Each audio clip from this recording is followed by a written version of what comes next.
देखिए पिछले video lecture में हमने बात करी थी about the electrolysis of molten electrolyte और आज के वीडियो लेक्चर में हम बात करेंगे about the electrolysis of aqueous electrolyte. तो आइए शुरू करते हैं आज का lecture which is on the electrolysis of aqueous electrolyte. मैं सबसे पहले हेडिंग डालता हूं इलेक्ट्रोलाइसिस ऑफ एक्वस इलेक्ट्रोलाइट। तो आज हमें पढ़ना है about the electrolysis of aqueous electrolyte. अब देखिए एक्वस इलेक्ट्रोलाइट में कौन सा इलेक्ट्रोलाइट हम सबसे पहले स्टडी करेंगे। So we will study about NaCl। Aqueous NaCl के बारे में हम सबसे पहले स्टडी करेंगे। We will study about the aqueous NaCl। अब इसकी स्टडी करने के लिए मेरे लिए सबसे पहली ज़रूरी चीज़ क्या है कि मैं एक इलेक्ट्रोलाइटिक सेल बना लूँ। तो मैं सबसे पहले एक इलेक्ट्रोलाइटिक सेल बनाऊंगा इस तरीके से। ये मेरा इलेक्ट्रोलाइटिक सेल, इलेक्ट्रोलाइटिक कंडक्टर, वो टैंक हो गया और इसके अंदर मैंने दो मेटल की रॉड्स को डिप कर दिया। ये एक रॉड हो गई, ये दूसरी रॉड हो गई। तो ये मैंने दो मेटल की रॉड को डिप कर दिया। अब ये रॉड अटैकेबल है या नॉन अटैकेबल है, तो मैं आपको बता दूं कि बाय डिफॉल्ट जब तक आपसे ना कहा जाए कि रॉड अटैकेबल है या नॉन अटैकेबल है, तो आप क्या मान के चलेंगे कि रॉड आपकी कैसी है, नॉन अटैकेबल नेचर की है। तो ये मैंने दो रॉड ले ली and these two rods are non attackable in nature. ये दोनों रॉड्स जो है वो नॉन अटैकेबल नेचर की हैं, ठीक है। इसके बाद मैंने इसे कनेक्ट कर दिया एक सेल या बैटरी से, और जिस पर नेगेटिव चार्ज हुआ वो मेरा कैथोड हो गया और जिस पर पॉजिटिव चार्ज हुआ वो मेरा एनोड हो गया। So this is my cathode and this is my anode. तो ये मैंने कैथोड और एनोड भी डेजिग्नेट कर दी। इसके अंदर जो इलेक्ट्रोलाइट का सोल्यूशन मैंने लिया है वो कौन का सोल्यूशन लिया है, तो वो मैंने एक्वस NaCl का सोल्यूशन लिया है। तो ये मैंने एक्वस NaCl का सोल्यूशन ले लिया और ये मेरा एक इलेक्ट्रोलाइटिक सेल बन गया, ठीक है। अच्छा, ये थोड़ा सा सीधा कर दूं, तो ये मैंने सीधा कर दिया, ठीक है। अब देखिए इसके इलेक्ट्रोलाइट के सॉल्यूशन के अंदर क्या प्रेजेंट है। तो मैं लिख सकता हूं कि the electrolyte solution consist of, जो इलेक्ट्रोलाइट का सॉल्यूशन है उसके अंदर क्या प्रेजेंट है, तो उसके अंदर एक तो स्ट्रॉन्ग इलेक्ट्रोलाइट प्रेजेंट है और वो स्ट्रॉन्ग इलेक्ट्रोलाइट कौन सा है, तो स्ट्रॉन्ग इलेक्ट्रोलाइट NaCl है। जी हाँ, NaCl इसके अंदर एक स्ट्रॉन्ग इलेक्ट्रोलाइट है जो कि रेडली, बहुत आसानी से और बहुत जल्दी Na आयन और Cl आयन में क्या हो जाएगा, डिसोसिएट हो जाएगा। इसके अंदर एक वीक इलेक्ट्रोलाइट है और ये जो वीक इलेक्ट्रोलाइट है ये कौन सा वीक इलेक्ट्रोलाइट है, तो वाटर है। Yes, water is a weak electrolyte. It gets dissociated in water but it gets dissociated very feebly.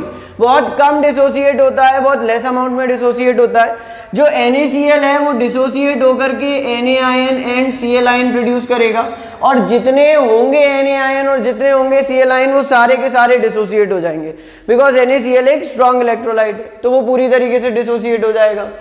जो वीक इलेक्ट्रोलाइट है जैसे H2O, ये डिसोसिएट होगा H ion and OH ion में, बट जो अमाउंट ऑफ आयन्स प्रोड्यूस होंगे वो कैसे होंगे, लेस होंगे। यानी कि ये जो आपका इलेक्ट्रोलाइट का सॉल्यूशन है इसके अंदर क्या क्या प्रेजेंट है, तो इसके अंदर Na आयन प्रेजेंट है, इसके अंदर Cl आयन प्रेजेंट है, इसके अंदर H आयन प्रेजेंट है, इसके अंदर OH आयन प्रेजेंट है और इसके अंदर H2O के मॉलिक्यूल्स हैं। इसके अंदर Na आयन है, इसके अंदर Cl आयन है, इसके अंदर H आयन है, इसके अंदर OH आयन है और इसके अंदर H2O के मॉलिक्यूल्स हैं। तो मैं लिख सकता हूं कि इट कंसिस्ट ऑफ व्हाट, तो it consist of Na ion, Cl ion, H ion, OH ion. और ये H आयन और OH आयन कहां से आए हैं, तो ये H आयन और OH आयन जो है वो H2O से आए हैं। अब एक बात समझिए कि इलेक्ट्रोलाइसिस की प्रोसेस में होता क्या है। इलेक्ट्रोलाइसिस की प्रोसेस में होता है डिस्चार्ज। डिस्चार्ज का मतलब क्या है, देखिए चार्ज का त्याग करना क्या कहलाता है, डिस्चार्ज कहलाता है। एक बैटरी जो बहुत समय से यूज हो रही थी, एक समय के बाद वो डिस्चार्ज हो जाती है, यानी कि उसने अपने चार्ज का त्याग कर दिया। एक्चुअली अगर आप देखें तो इलेक्ट्रोलाइसिस की प्रोसेस में होता क्या है, आयंस अपने आप को डिस्चार्ज करते हैं। आपने मोल्टन NaCl का इलेक्ट्रोलाइसिस करवाया था, आपने क्या लिखा था कि कैथोड पर Na पॉजिटिव एक इलेक्ट्रॉन गेन करके Na में कन्वर्ट होगा और Cl नेगेटिव एनोड पर अपना इलेक्ट्रॉन लूज करके किस में कन्वर्ट होगा, Cl2 में कन्वर्ट होगा।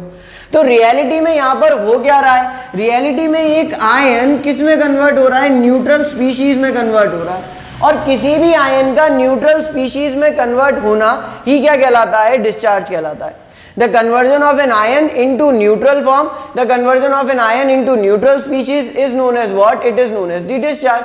किसी भी आयन का उसकी न्यूट्रल फॉर्म में कन्वर्ट होना क्या कहलाता है, डिस्चार्ज कहलाता है। और इलेक्ट्रोलाइसिस की प्रोसेस में होता क्या है, तो इलेक्ट्रोलाइसिस की प्रोसेस में आयंस का डिस्चार्ज होता है। आयंस जो होते हैं वो न्यूट्रल फॉर्म में कन्वर्ट होते हैं। तो मैं यहाँ लिख भी सकता हूँ, क्या लिख सकता हूँ, तो मैं कह सकता हूँ कि ions will get discharged at their respective electrodes। Ions जो होंगे वो डिस्चार्ज होंगे अपने अपने इलेक्ट्रोड्स पर। मतलब कैटायन जो होंगे वो किस पे जाएंगे, कैथोड पर जाएंगे और कैथोड पर जाकर के वो क्या हो जाएंगे, रिड्यूस। और जब वो रिड्यूस होंगे तो वो अपने आप को क्या कर देंगे, डिस्चार्ज कर देंगे।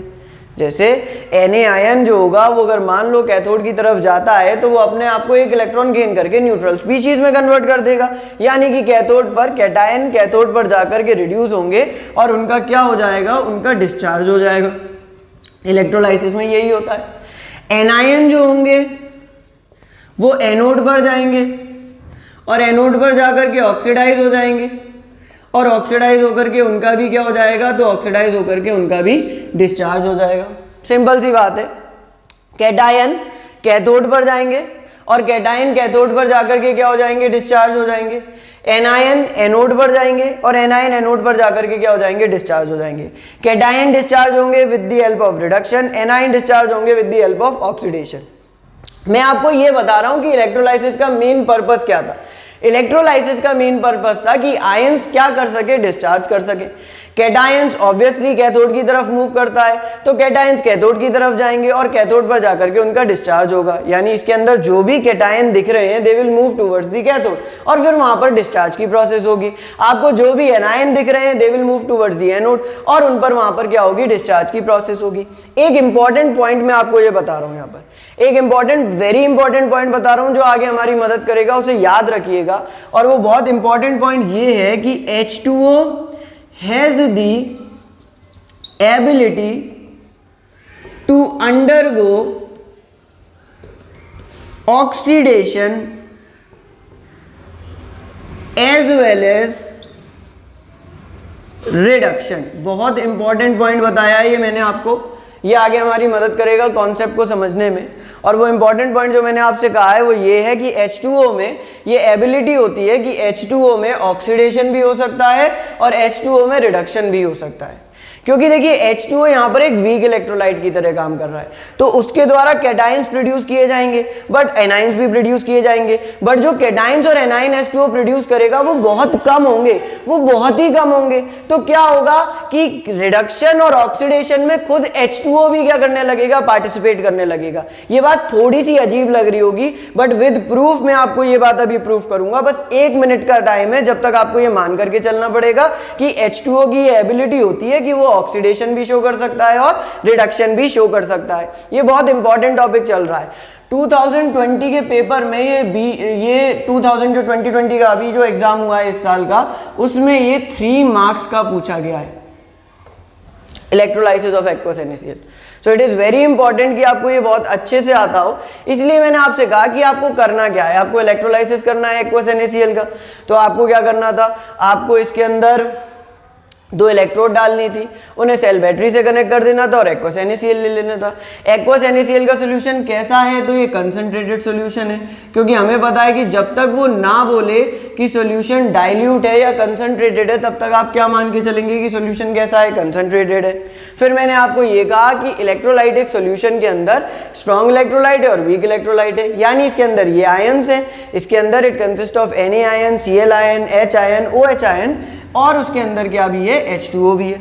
फिर मैंने कहा कि आयंस अपने रिस्पेक्टिव इलेक्ट्रोड्स पर जाकर इलेक्ट्रोलाइसिस में डिस्चार्ज होते हैं। कैटायन कैथोड पर डिस्चार्ज होता है, एनायन एनोड पर डिस्चार्ज होता है।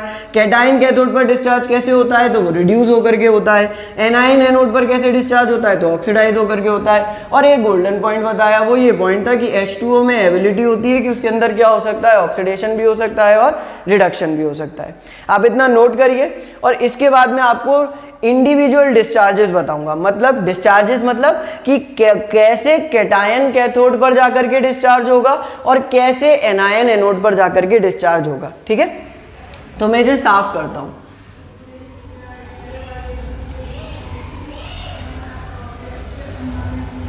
देखिए, सबसे पहले हम पढ़ेंगे कि कैथोड पर क्या रिएक्शन होगी। मुझे मालूम है आप सोचोगे कि आपने जब मोल्टन इलेक्ट्रोलाइसिस बताया था तो आपने कहा था कि सबसे पहले एनोड वाली रिएक्शन लिखा करो, फिर कैथोड वाली रिएक्शन लिखा करो।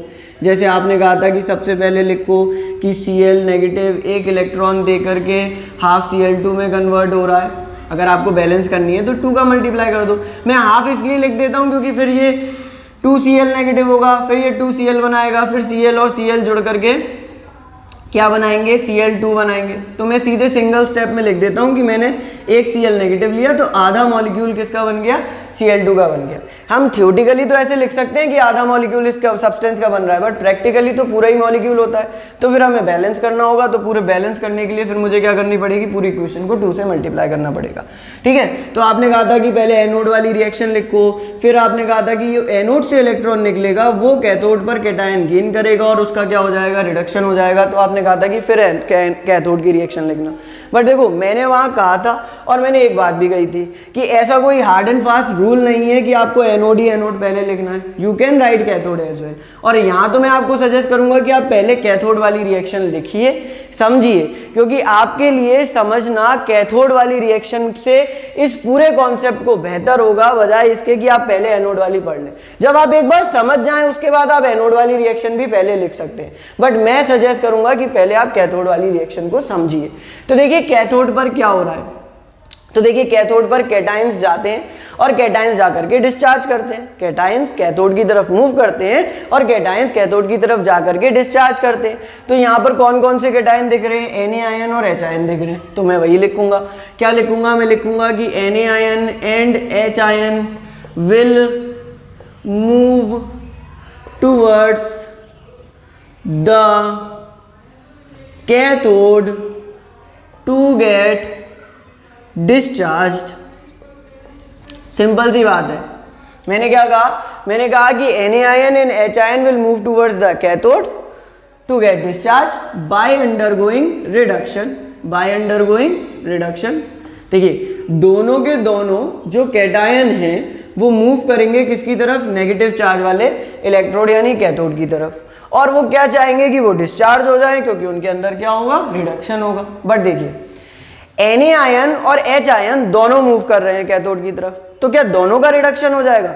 मतलब क्या दोनों के साथ ऐसा होगा कि Na आयन एक इलेक्ट्रॉन गेन करके Na में कन्वर्ट हो जाएगा और H आयन एक इलेक्ट्रॉन गेन करके हाफ H2 में कन्वर्ट हो जाएगा? देखो, फिर मैं बता रहा हूँ, तुम चाहो तो इसे 2, 2 और 2 लिख सकते हो, बट मैं एक H आयन लिया है तो मैं हाफ लिख देता हूँ। ठीक है, तो Na आयन एक इलेक्ट्रॉन गेन करके Na में कन्वर्ट हो जाएगा और H आयन एक इलेक्ट्रॉन गेन करके हाफ H2 में कन्वर्ट हो जाएगा।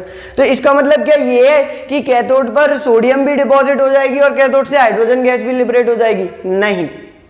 कैथोड पर जो डिस्चार्ज है, कैथोड पर जो डिस्चार्ज है यानी रिडक्शन है, वो किसी एक ही आयन का हो सकता है। और ये सिलेक्ट करने की पावर किसके पास है? ये सिलेक्ट करने की पावर कैथोड के पास है।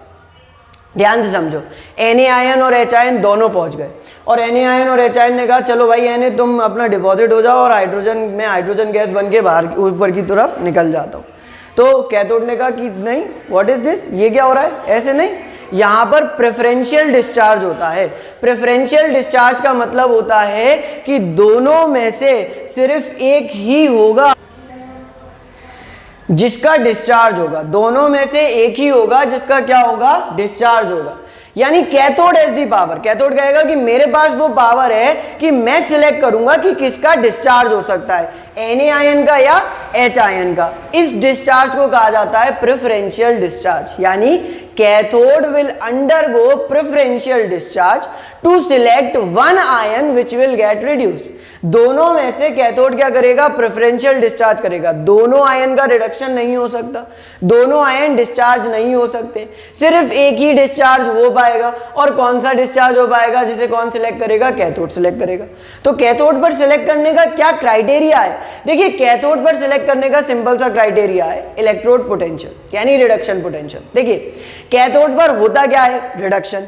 जिसका रिडक्शन पोटेंशियल ज्यादा होगा उसका क्या होगा, रिडक्शन होगा। तो कैथोड पर किसका रिडक्शन होगा, जिसका रिडक्शन पोटेंशियल ज्यादा होगा। नहीं आया, मैं दोबारा रिपीट करता हूं, कैथोड पर होता क्या है, रिडक्शन। और रिडक्शन किसका होता है, जिसका रिडक्शन पोटेंशियल ज्यादा होता है। तो कैथोड पर किसका रिडक्शन होगा, जिसका रिडक्शन पोटेंशियल ज्यादा होगा। सिंपल सी बात है।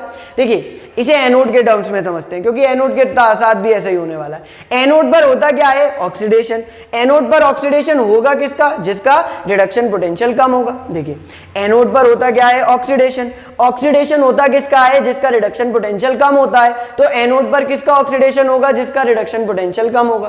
तो कैथोड पर H आयन और Na आयन है, इसमें से Na आयन का जो इलेक्ट्रोड पोटेंशियल होता है वो माइनस के 2.71 वोल्ट होता है, और H आयन का जो इलेक्ट्रोड पोटेंशियल होता है वो 0.0 वोल्ट होता है।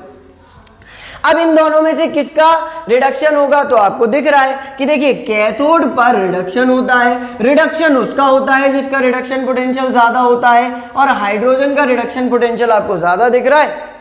तो हाइड्रोजन गैस जो होगी वो क्या हो जाएगी, रिड्यूस हो जाएगी, यानी हाइड्रोजन गैस जो होगी वो कैथोड से क्या हो जाएगी, लिबरेट हो जाएगी। मैं क्या लिखूंगा, मैं लिखूंगा कि H ion will undergo preferential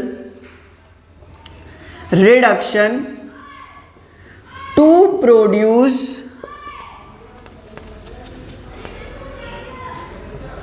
H2 gas bye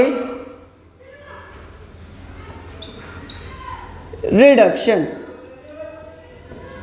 simple. अच्छा ये हुआ कैसे होगा रिडक्शन, देखिए H2O टूटा होगा और क्या बनाया होगा, H आयन और OH आयन। इस H आयन ने एक इलेक्ट्रॉन को क्या कर लिया होगा, गेन कर लिया होगा, और क्या बना लिया होगा, हाफ H2, है ना। अगर आपको बैलेंस करनी है, आपको फ्रैक्शन में नहीं लिखना है, तो पूरा 2 से मल्टीप्लाई कर दो, नहीं तो ऐसे ही लिख दो।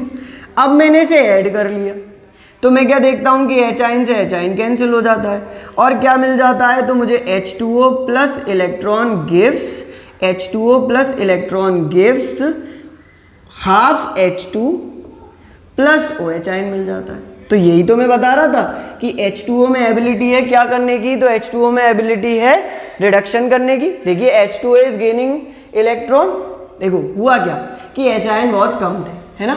तो मैंने उस इक्वेशन को पूरे H2O की फॉर्म में रिप्रेजेंट कर दिया। मैंने कहा कि H2O ने एक इलेक्ट्रॉन गेन किया। अब उस H2O में से क्या निकला होगा, एक H आयन निकला होगा, उसने एक इलेक्ट्रॉन गेन करके क्या बना दिया होगा, हाफ H2, और बच के गया OH आयन। तो ये किसकी रिएक्शन हो गई, तो ये ओवरऑल कैथोड की रिएक्शन हो गई। ये रिएक्शन किसकी हो गई, तो ये ओवरऑल कैथोड की रिएक्शन हो गई। This represents the overall cathodic reaction. ये मेरी ओवरऑल कैथोड की रिएक्शन को क्या कर रहा है, रिप्रेजेंट कर रहा है। It is actually representing the overall cathodic reaction. ये ओवरऑल कैथोड की रिएक्शन को पूरी तरीके से क्या कर रहा है, रिप्रेजेंट कर रहा है। ठीक है, तो देखिए कैथोड पर क्या हुआ, कैथोड पर Na आयन और H आयन दोनों गए कैथोड की तरफ। उनका क्या होना था, रिडक्शन होना था, पर हुआ किसका, जिसका रिडक्शन पोटेंशियल ज्यादा था, यानी H ion will undergo preferential reduction to produce H2 gas by reduction. Preferential discharge लिख देता हूं मैं यहां पर कि सिंपल सा है कि H ion will undergo preferential discharge. H ion का क्या होगा, प्रेफरेंशियल डिस्चार्ज होगा, और वो क्या प्रोड्यूस कर देगा, हाइड्रोजन गैस प्रोड्यूस कर देगा by the process of reduction. ये ओवरऑल कैथोड की रिएक्शन। प्रेफरेंशियल डिस्चार्ज होता है, अगर एक से ज्यादा आयन हो और वो एक पर्टिकुलर इलेक्ट्रोड की तरफ मूव कर रहे हो तो क्या होता है, प्रेफरेंशियल डिस्चार्ज होता है। अगर ये दो कैटायन मूव कर रहे हैं और कहता है कैटायन का रिडक्शन कैथोड पर होना है, तो उन दोनों कैटायन में से जिसका रिडक्शन पोटेंशियल ज्यादा होगा उसका क्या हो जाएगा, रिडक्शन। अगर दो एनायन मूव कर रहे हैं और उन एनायन का ऑक्सीडेशन होना है एनोड पर जाकर के, तो उन दोनों एनायन में से जिसका रिडक्शन पोटेंशियल कम होगा उसका एनोड पर जाकर के क्या हो जाएगा, ऑक्सीडेशन हो जाएगा। This is the simple concept. I want you कि आप इसे नोट डाउन कर लें, जिससे मैं आपको फिर एनोड पर क्या होगा वो समझा सकूं। तो आप वीडियो पॉज करके नोट डाउन करिए। डन हो गया, ठीक है। आगे देखते हैं about the reaction taking place at anode. और एनोड का कॉन्सेप्ट बहुत अच्छा है, तो मैं आपसे चाहूंगा कि आप बहुत देखिए एट एनोड पर क्या रिएक्शंस हो रही हैं। तो देखो एनोड पर एनायन जाएंगे और एनायन जाकर के क्या चाहेंगे कि उनका प्रेफरेंशियल डिस्चार्ज हो, मतलब एनायन जाएंगे और एनायन जाकर के चाहेंगे कि उनका डिस्चार्ज हो, यानी वो न्यूट्रल स्पीशीज में कन्वर्ट हो। और एनायन एनोड पर जाकर के डिस्चार्ज कैसे करते हैं, तो ऑक्सीडेशन से करते हैं। तो पहले मैं एनायन को मूव कराता हूँ, कंफ्यूज तो नहीं हो रहे हो, डिस्चार्ज डिस्चार्ज वर्ड बोल रहा हूँ। डिस्चार्ज का मतलब है चार्ज त्यागना, सिंपल सी बात है। एनायन एनोड पर जाएंगे और क्या करेंगे, ऑक्सीडेशन करेंगे। तो मैं कहूँगा कि जितने भी मेरे एनायन हैं, Cl ion and OH ion will move towards the anode to get oxidized। Bracket में लिख दूं डिस्चार्ज, अगर कंफ्यूज हो रहे हो तो लो, मतलब ऑक्सीडाइज होना मतलब डिस्चार्ज होना, अपना चार्ज त्याग देना। अब क्या दोनों आयन डिस्चार्ज हो सकते हैं, क्या दोनों आयन का ऑक्सीडेशन हो सकता है, नहीं। Anode has the power to decide which will undergo discharge, यानी एनोड अब करेगा प्रेफरेंशियल डिस्चार्ज। एनोड कैसे सिलेक्ट करेगा, तो एनोड सिलेक्ट करेगा कि जिसका रिडक्शन पोटेंशियल कम होता है उसका क्या होता है, ऑक्सीडेशन होता है। जिसका रिडक्शन पोटेंशियल कम होता है उसका ऑक्सीडेशन होता है। तो एनोड पर किसका ऑक्सीडेशन होगा, जिसका रिडक्शन पोटेंशियल कम होगा। अब हम इनके रिडक्शन पोटेंशियल को कैसे डिसाइड कर सकते हैं, तो इनके रिडक्शन पोटेंशियल को हम ऐसे डिसाइड करेंगे। देखिए सिंपल सा कॉन्सेप्ट बता रहा हूं इनके रिडक्शन पोटेंशियल का। आपने इलेक्ट्रोकेमिकल सीरीज पढ़ी थी और आपने इलेक्ट्रोकेमिकल सीरीज में क्या पढ़ा था, तो आपने इलेक्ट्रोकेमिकल सीरीज में पढ़ा था कि आयन का ऑर्डर रिडक्शन पोटेंशियल का था हाइड्रो, सल्फो, नी, इब्रो, एक्वा, क्लोरो, फ्लोरो। ये increasing order of reduction potential था, यानी कि OH नेगेटिव का रिडक्शन पोटेंशियल कम है और Cl नेगेटिव का रिडक्शन पोटेंशियल क्या है, ज्यादा है। OH नेगेटिव का रिडक्शन पोटेंशियल कम है और Cl नेगेटिव का रिडक्शन पोटेंशियल ज्यादा है, यानी कि OH नेगेटिव इज एक्सपेक्टेड, मैं जानबूझकर ये एक्सपेक्टेड वर्ड लिख रहा हूं कि OH negative is expected to undergo oxidation, हमारी आशा है at anode by undergoing preferential discharge. OH negative से ये आशा की जाती है कि OH नेगेटिव का ऑक्सीडेशन होगा एनोड पर और OH नेगेटिव क्या शो करेगा, तो OH negative preferential discharge show करेगा। ये हमारी एक्सपेक्टेशन है। OH negative is expected to undergo OH negative is expected to undergo oxidation at anode by undergoing preferential discharge because it has less value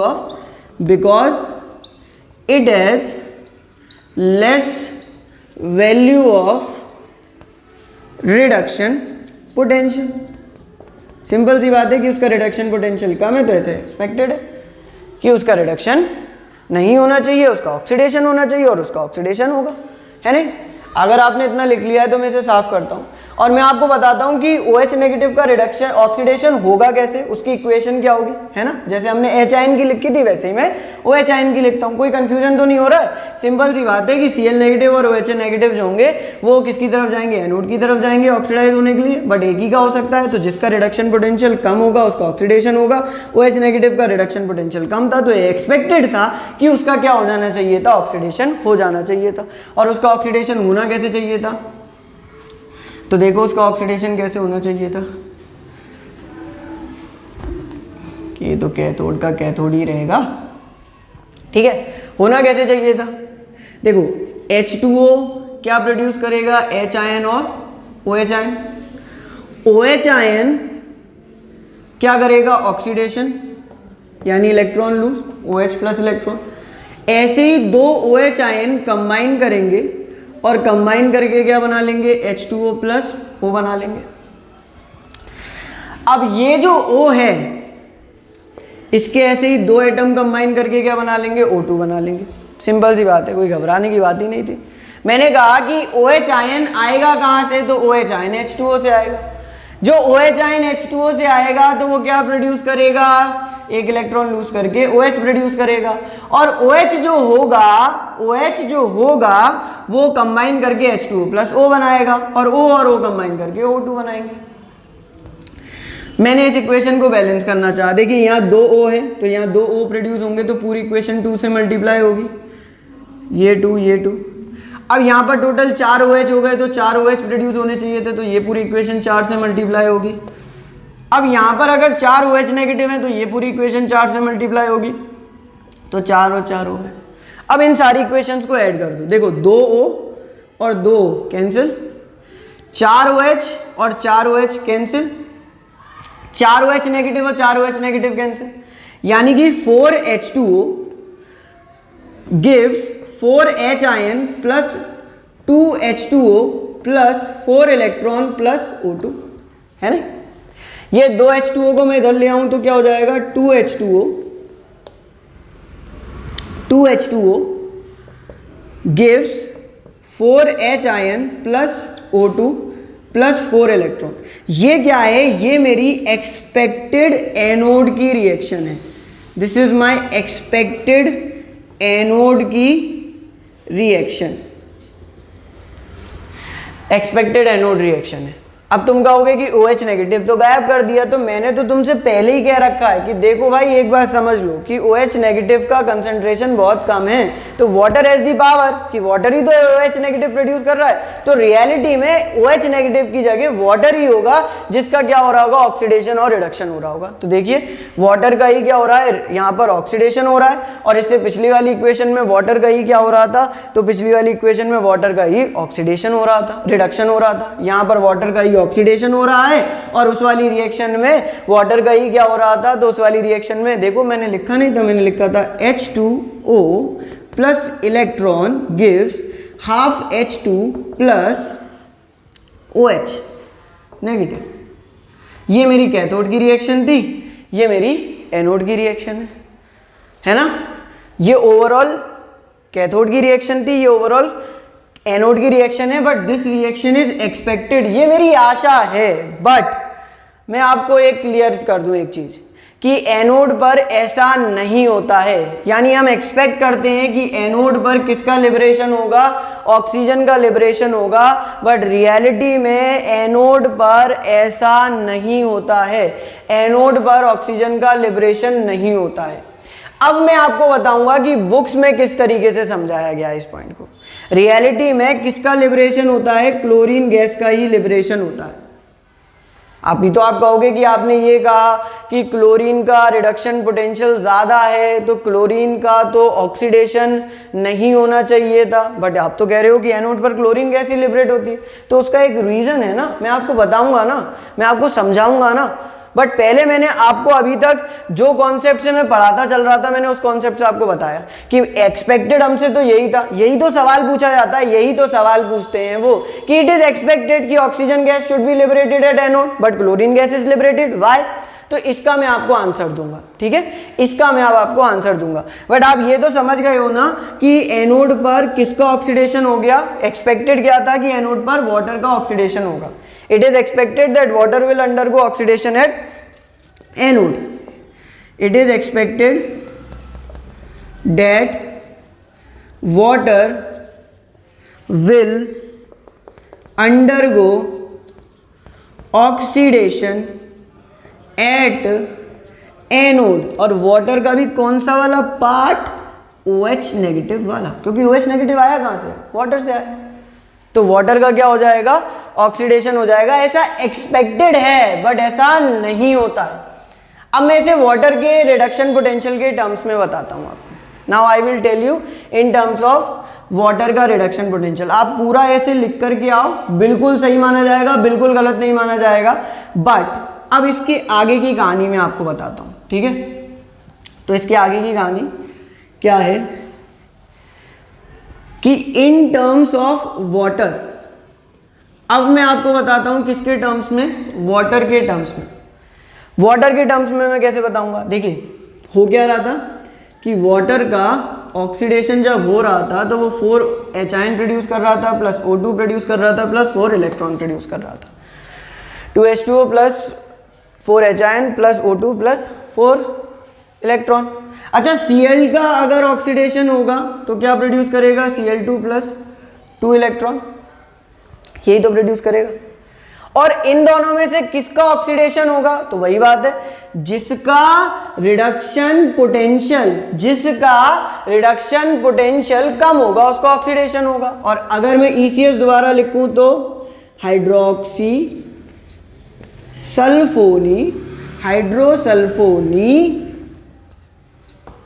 इब्रो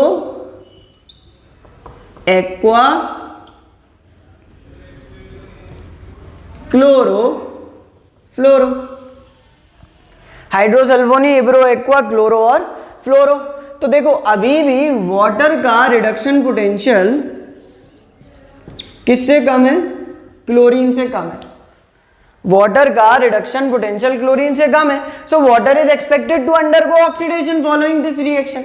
अगर मैं anode पर होने वाली reaction को वाटर के टर्म्स में समझाना चाहूं तो वाटर का रिडक्शन पोटेंशियल क्लोरीन से कम है, तो एक्सपेक्टेड क्या किया जाता है, तो एक्सपेक्टेड ये किया जाता है कि water will undergo oxidation at the anode. ये एक्सपेक्टेड है कि वाटर का क्या होगा, ऑक्सीडेशन होगा किस पर, एनोड पर, वाटर विल अंडरगो ऑक्सीडेशन। और ज्यादा हो तो मैं आपको इनके इलेक्ट्रोड पोटेंशियल की वैल्यू ही बता देता हूं। देखो इसका इलेक्ट्रोड पोटेंशियल होता है 1.23 और इसका इलेक्ट्रोड पोटेंशियल होता है 1.36। तो मैं यहां लिख सकता हूं कि since water has low value of reduction potential, thus it is expected to undergo oxidation। फिर वही बात आ गई, वहां OH नेगेटिव के लिए आप कह रहे थे कि OH नेगेटिव का ऑक्सीडेशन होगा और फिर आपने OH नेगेटिव से पूरी इक्वेशन को वाटर के टर्म्स में एक्सप्रेस किया था। फिर अब आप वाटर के टर्म्स में एक्सप्रेस कर रहे हो, ये आपकी बुक्स में मेंशन है, फिर मैं आपको मेंशन कर दे रहा हूँ, ये NCERT में मेंशन है वाटर के टर्म्स में।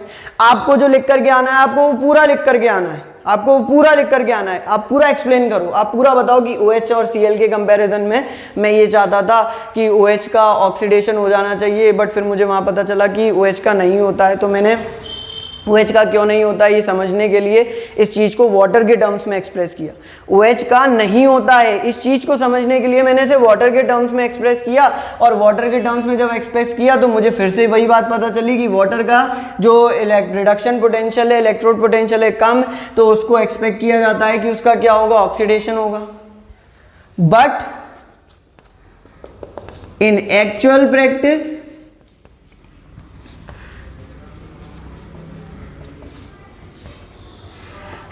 Cl negative undergoes oxidation and is liberated at anode। देखो एक्चुअल प्रैक्टिस में Cl नेगेटिव का क्या होता है, ऑक्सीडेशन होता है, और Cl negative is liberated at anode. Cl negative ही वो गैस होती है जो कि कहाँ पर लिबरेट होती है, तो Cl नेगेटिव ही वो गैस होती है जो कि एनोड पर क्या हो जाती है, लिबरेट हो जाती है। तो ऐसा क्यों हो रहा है, ऐसा क्यों हो रहा है कि Cl नेगेटिव लिबरेट हो रही है, तो इसका रीजन है due to the over voltage और बबल वोल्टेज ऑफ H2O। बस Cl नेगेटिव का ऑक्सीडेशन एनोड पर क्यों होता है? तो Cl नेगेटिव का ऑक्सीडेशन एनोड पर इसलिए होता है, उसका कारण क्या होता है? तो उसका कारण होता है ओवर वोल्टेज या बबल वोल्टेज। ओवर वोल्टेज या बबल वोल्टेज किसका?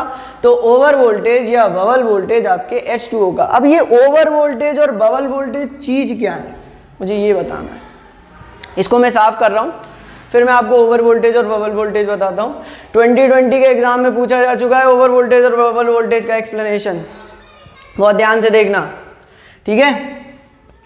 देखो, साफ करो इसे और समझो। बात इतनी सी हुई कि मैंने कहा कि H2O का रिडक्शन पोटेंशियल Cl नेगेटिव से कम था, तो एक्सपेक्टेड था कि H2O का ऑक्सीडेशन होना चाहिए था और ऑक्सीजन गैस एनोड पर लिबरेट होनी चाहिए थी। But in actual practice chlorine gas is liberated, और हमने रीजन दिया कोई ओवर वोल्टेज या बबल वोल्टेज। देखो एक बात समझो, देखो oxidation of H2O is a kinetically slow process। मतलब ऑक्सीडेशन होना H2O का एक बहुत ही धीमी प्रोसेस है, it is a very slow process. Oxidation of H2O is a kinetically slow process. H2O का ऑक्सीडेशन होना कैसी प्रोसेस है? तो H2O का ऑक्सीडेशन होना एक स्लो प्रोसेस है। Oxidation of H2O is a kinetically slow process. मतलब क्या है इस बात का? तो मतलब ये है कि H2O का यदि हमें ऑक्सीडेशन करना है तो हमें कुछ एक्स्ट्रा पोटेंशियल की रिक्वायरमेंट होगी। मतलब ये है कि अगर आप H2O का, वैसे ही मैंने आपसे ये कहा कि H2O के ऑक्सीडेशन के लिए, H2O के ऑक्सीडेशन के लिए जो आपको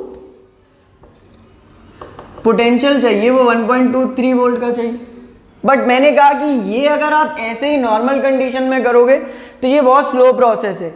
इतनी स्लो प्रोसेस है कि ये कभी कंप्लीशन की तरफ जाएगी ही नहीं। It is a very slow process, इतनी स्लो है कि इसका कंप्लीशन पॉसिबल ही नहीं है। सो क्या होता है कि the process being slow in nature requires an additional potential of 0.25 volt. कहीं कहीं 0.23 लिखा है और 0.23 और 0.25 आप दोनों कंसीडर कर सकते हो। मैं आपको 0.25 बता रहा हूं बिकॉज मेजॉरिटी जगह पर 0.25 लिखा हुआ मिलता है। सो 0.25 volt for its oxidation। This additional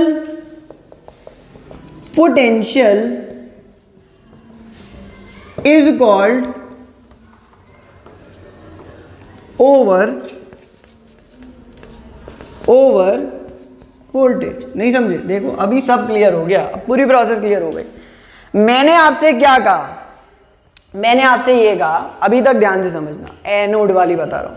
मैंने आपसे ये कहा कि दो एन आयन थे, एक OH आयन था, एक Cl आयन था। एक्सपेक्टेड ये था कि OH आयन जो होगा वो एनोड पर जाकर के ऑक्सीडाइज हो जाएगा क्योंकि उसका रिडक्शन पोटेंशियल कम था, और उसका रिडक्शन पोटेंशियल जब कम था तो उसका ऑक्सीडेशन होना चाहिए था। तो मैंने कहा कि एक्सपेक्टेड तो यही था, बट जवाब ये मिला कि रियलिटी में Cl नेगेटिव होता है, उसका ऑक्सीडेशन होता है। तो मैंने कहा कि इसे मैं कैसे समझाऊं? तो मैंने कहा कि OH नेगेटिव एक्चुअली आया कहां से था? तो H नेगेटिव एक्चुअली H2O से आया था। तो ऑक्सीडेशन हुआ किसका होगा? H2O का हुआ होगा। H2O ने OH नेगेटिव निकाला होगा, फिर OH नेगेटिव का क्या हो गया होगा? तो OH नेगेटिव का ऑक्सीडेशन हो गया होगा। तो मैंने आपको पूरी इक्वेशन बताई कि मैंने कहा कि OH नेगेटिव का ऑक्सीडेशन होगा। अब OH नेगेटिव और तो हम दोनों को कंपेयर कर लें, तो हमने H2O और Cl नेगेटिव के इलेक्ट्रोड पोटेंशियल को कंपेयर किया। अभी भी एक्सपेक्टेड ये था कि H2O का क्या होना चाहिए? ऑक्सीडेशन होना चाहिए। क्यों होना चाहिए? क्योंकि उसका इलेक्ट्रोड पोटेंशियल कम है। देखो H2O OH आयन प्रोड्यूस करे और OH आयन क्या प्रोड्यूस कर दे, ऑक्सीजन गैस प्रोड्यूस कर दे। ये H2O का ऑक्सीडेशन है। OH आयन किससे आया, H2O से आया। तो मैंने किसके टर्म्स में समझाना शुरू किया, H2O के टर्म्स में। आप पूरा ऐसे ही लिखेंगे, आप पूरा ऐसे ही लिखेंगे कि H2O का ऑक्सीडेशन होना चाहिए। इट इज एक्सपेक्टेड कि H2O का ऑक्सीडेशन होना चाहिए क्योंकि उसका इलेक्ट्रोड पोटेंशियल कम है। पूरा समराइज भी करूंगा मैं एक बार फिर से। तो H2O का इलेक्ट्रोड पोटेंशियल कम है तो उसका क्या हो जाना चाहिए था, उसका ऑक्सीडेशन होना चाहिए। बट फिर भी मैंने कहा कि Cl नेगेटिव का ही होता है। तो क्यों होता है, बिकॉज H2O से OH आयन निकले और OH आयन से O2 बने, ये एक काइनेटिकली स्लो प्रोसेस है। It is kinetically slow in nature. इसको एक एडिशनल पोटेंशियल की जरूरत होती है। क्या, H2O से OH आयन निकले और OH आयन क्या बनाए, O2 बनाए। ये एक काइनेटिकली स्लो प्रोसेस है। इसको एक एडिशनल पोटेंशियल की जरूरत होती है। कितने की, 0.25 वोल्ट की। अब देखो H2O 4H ion plus O2 plus 4 electron, oxidation हो रहा है। इलेक्ट्रोड पोटेंशियल अब 1.23 प्लस 0.25 1.48 वोल्ट।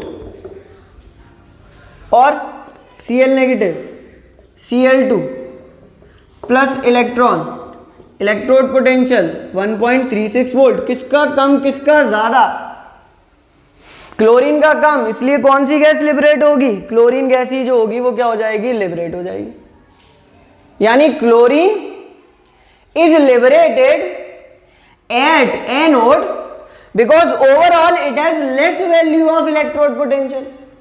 वाटर का ऑक्सीडेशन हो, वाटर से OH निकले और OH से फिर ऑक्सीजन गैस बने, इसके लिए एक्स्ट्रा पोटेंशियल की जरूरत होती है, जिससे ओवरऑल पोटेंशियल कैसा हो जाता है, ज्यादा हो जाता है। और जब उसका ओवरऑल पोटेंशियल ज्यादा हो जाता है, when the overall potential becomes more, जब ओवरऑल पोटेंशियल ज्यादा हो जाता है तो कौन सी गैस लिबरेट हो जाती है, क्लोरीन गैस लिबरेट हो जाती है।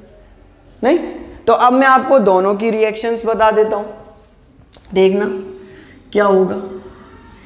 एक बार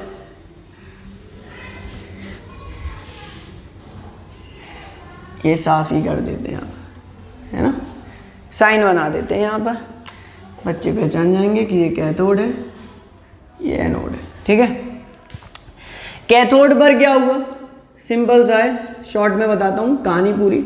हमने कहा कि हमें एक्वस NaCl का इलेक्ट्रोलाइसिस करवाना था। जब हमें एक्वस NaCl का इलेक्ट्रोलाइसिस करवाना था तो हमने सोल्यूशन में देखा Na ion, Cl ion, H ion, OH ion, H2O के मॉलिक्यूल थे। कैथोड पर कैटायन जाते तो हमने कहा कि Na आयन और Cl आयन दोनों चले जाएंगे, Na आयन और H आयन दोनों चले जाएंगे।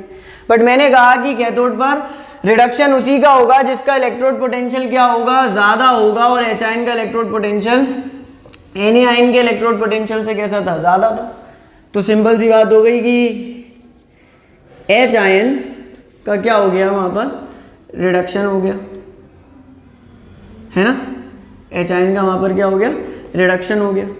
पर ये H आयन आया कहाँ से था, H2O से आया था। तो मैंने कहा कि रियलिटी में तो H2O का रिडक्शन हुआ होगा, उसने हाफ H2 प्लस क्या बनाया होगा, तो उसने plus half H2 plus half H2 plus OH ion बनाया होगा, OH नेगेटिव आयन बनाया होगा। ठीक है, अच्छा Na आयन का क्या होगा फिर, जिसका रिडक्शन नहीं हो पाया। So Na ion will remain in the solution as such, Na ion will remain in the solution as such. Na ion solution में वैसा का वैसे ही बना रहेगा। और ये मेरी किसकी रिएक्शन हो गई थी, तो ये मेरी कैथोड की रिएक्शन हो गई थी। अब हमने कहा कि एट एनोड क्या होना चाहिए, तो हमने कहा कि एनोड पर कौन जाएगा, तो Cl नेगेटिव आयन और OH नेगेटिव आयन जाएंगे।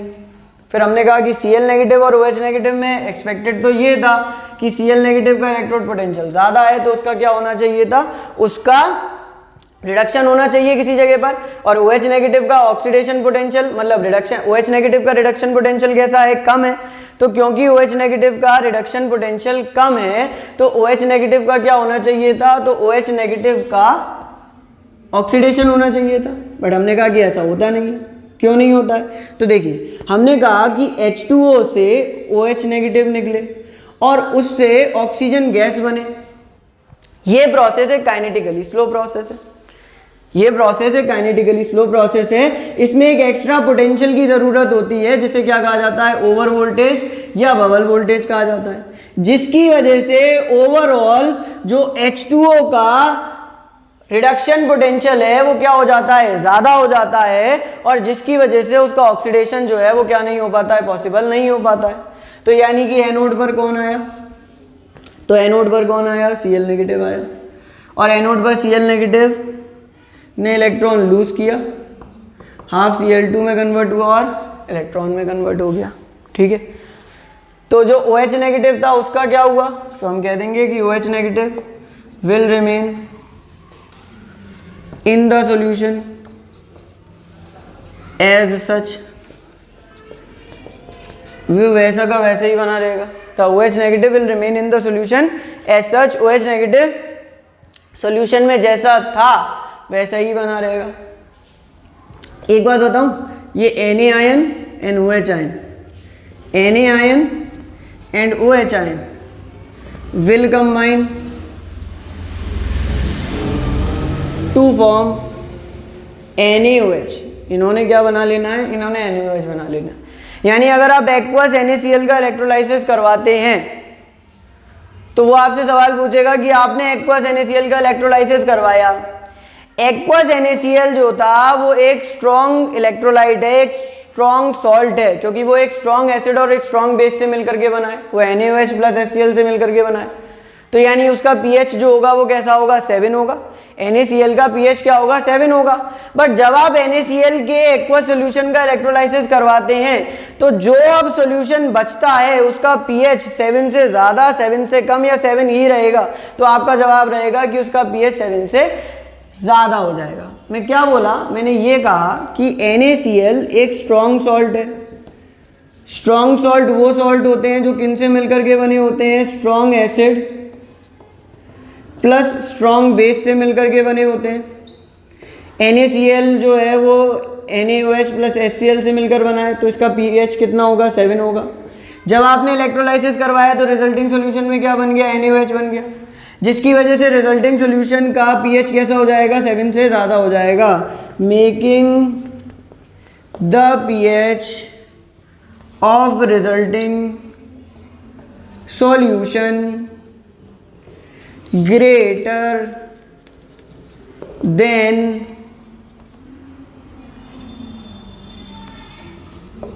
7। जो pH है रिजल्टिंग सोल्यूशन का वो 7 से कैसा हो जाएगा? तो the pH of the resulting solution will be greater than 7। और अब हमें पता चल गया कि कैथोड पर क्या लिबरेट हो रहा है और एनोड पर क्या लिबरेट हो रहा है।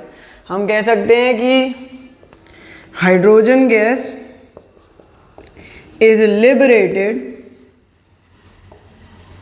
at cathode and chlorine gas is liberated at anode। ठीक है, ओवरऑल सेल रिएक्शन लिख दूं कि ओवरऑल रिएक्शन में क्या हो रहा होगा। ठीक है, तो इसे साफ करता हूं, फिर ओवरऑल रिएक्शन लिखता हूं आपके सामने। देखते हैं ओवरऑल रिएक्शन। ओवरऑल रिएक्शन, तो ओवरऑल सेल रिएक्शन में